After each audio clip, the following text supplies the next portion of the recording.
Aujourd'hui, je vous partage mon analyse de Mercado Libre. Meli, c'est pour moi la plus belle entreprise actuellement sur les marchés parce qu'elle combine à la fois gros potentiel de croissance plus une valorisation hyper intéressante. Je vais vous montrer pourquoi j'ai décidé d'investir 5000 € sur cette action et faire de Meli l'une des plus grosses lignes de mon portefeuille. Alors si tu aimes ce genre d'analyse, pense à liker la vidéo et surtout à t'abonner à la chaîne, ça nous aide énormément et on commence tout de suite avec une présentation rapide du business de Meli et de sa croissance. Mercado Libre, c'est une entreprise de e-commerce qui évolue en Amérique du Sud. L'entreprise maintient une croissance supérieure à 30% par an, oui, 30% par an, depuis plus de 10 ans. Concernant les chiffres de croissance en 2025, le chiffre d'affaires a augmenté de plus 37% sur un an, et pour une entreprise de cette taille, c'est complètement dingue. Mercado Libre, c'est une capitalisation de plus de 120 milliards de dollars aujourd'hui. Le bénéfice par action a explosé de plus 44% en 2025, et le cash flow opérationnel a augmenté de plus de 55% sur un an. Le bénéfice par action a explosé de plus 40% en 2025, mais ce qui m'intéresse le plus, c'est le cash flow opérationnel.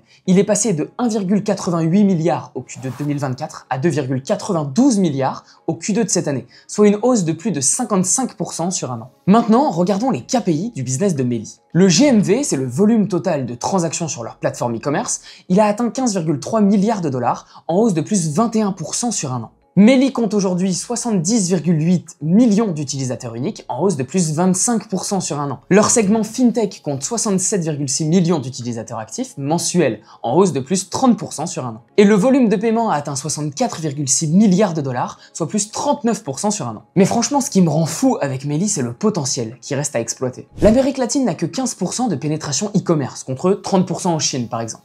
Ça veut dire que seulement 15% de la population utilise Internet pour commander des produits de la vie de tous les jours. Alors imaginez le potentiel qu'a Meli dans les années à venir, parce que l'Amérique latine est en train de se digitaliser à vitesse grand V. J'ai trouvé cette étude qui montre qu'entre 2014 et 2021, la population utilisant Internet a presque doublé, et il reste encore une grande partie de la population qui n'a pas encore accès. Meli profite de la digitalisation via deux leviers. D'un côté, ils dominent le e-commerce avec leur marketplace, et de l'autre, ils révolutionnent les paiements en ligne avec leur segment FinTech Mercado Pogo. Parce que oui, Meli c'est pas que une plateforme e-commerce, c'est aussi une FinTech leader en Amérique du Sud, avec plus de 70% de croissance par an. Meli profite de sa base utilisateur sur son site e-commerce pour convertir des clients à sa banque en ligne. Et ça marche du tonnerre. Dans des pays où une grande partie de la population n'a pas accès aux services bancaires traditionnels, Mercado Pogo devient leur banque digitale.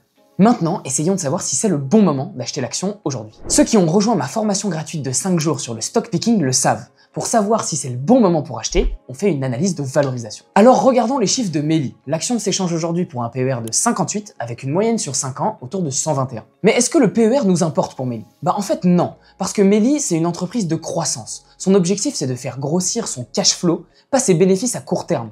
Donc c'est normal que son PER soit élevé. Regardons maintenant ses ratios de valorisation de cash flow. Le ratio prix sur free cash flow est de 18, avec une moyenne sur 5 ans de 80, et le ratio prix sur cash flow opérationnel est de 16, avec une moyenne sur 5 ans à 46. Et là, tout d'un coup, le prix paraît beaucoup plus intéressant. Je vous le dis tout le temps, une bonne analyse, c'est savoir utiliser les bons indicateurs en fonction de l'entreprise que vous allez analyser. Et c'est d'ailleurs sur ça que je travaille le plus avec les membres du Patreon. L'analyse de valorisation nous dit clairement que l'action est largement sous ses moyennes de prix par rapport aux 5 dernières années. Mais maintenant, comment on détermine le prix parfait auquel acheter?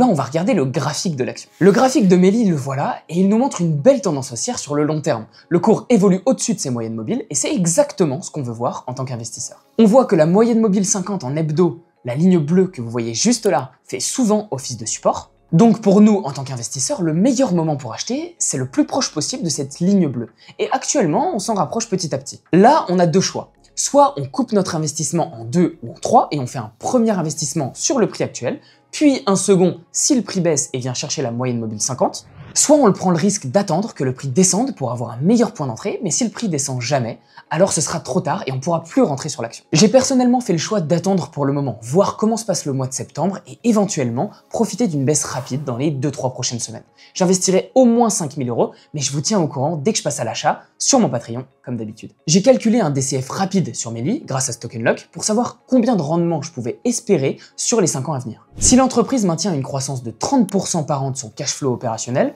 sur les 5 prochaines années, sachant qu'elle a toujours été au-dessus des 30% historiquement, l'action pourrait m'apporter un rendement de près de 50% par an sur les 5 prochaines années, ce qui est complètement dingue pour une entreprise d'une aussi grande qualité. Même si on est conservateur et qu'on tape sur 25% de croissance annuelle et un PER de 25 dans 5 ans, on arrive encore à des rendements de 35 à 40% par an.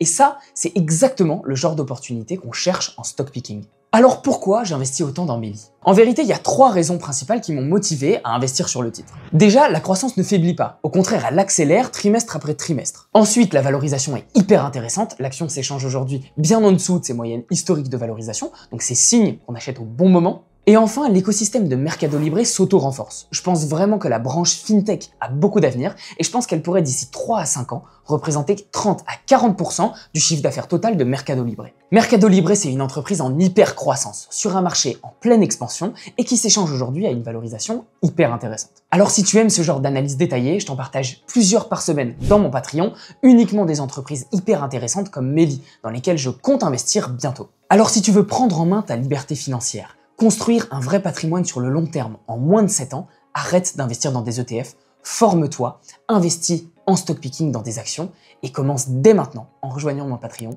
Clique sur le premier lien dans la description. Pour les utilisateurs Apple qui voudraient rejoindre mon Patreon, attention, il y a des frais qui s'appliquent en plus sur iPhone. Je vous invite à regarder le prix directement sur votre ordinateur pour ne pas payer trop cher. Merci beaucoup d'avoir regardé cette vidéo. N'hésitez pas à me dire en commentaire ce que vous pensez de Mercado Libre et si vous êtes actionnaire ou non.